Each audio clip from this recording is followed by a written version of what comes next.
तर बघा, आज खूप पाऊस पडला आणि पाऊस पडल्यानंतर इकडे मी कुट्टी मशीनकडे आले होते. तर आपल्याला बघा इथे हे मशरूमसारखं आहे, नक्की मशरूम आहे का मला माहीत नाही. पण आम्ही लहानपणी याला कुत्र्याची छत्री बोलायचो.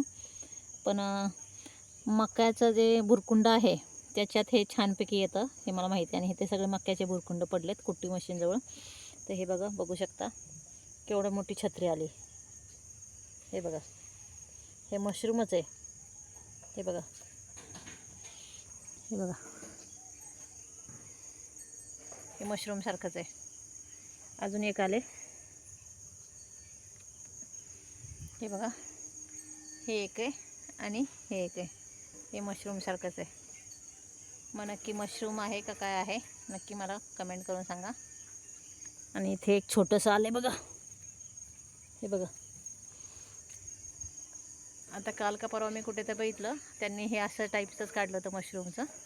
हे छोटं आहे अजून. तर नक्की मला सांगा हे मशरूम आहे का काय आहे.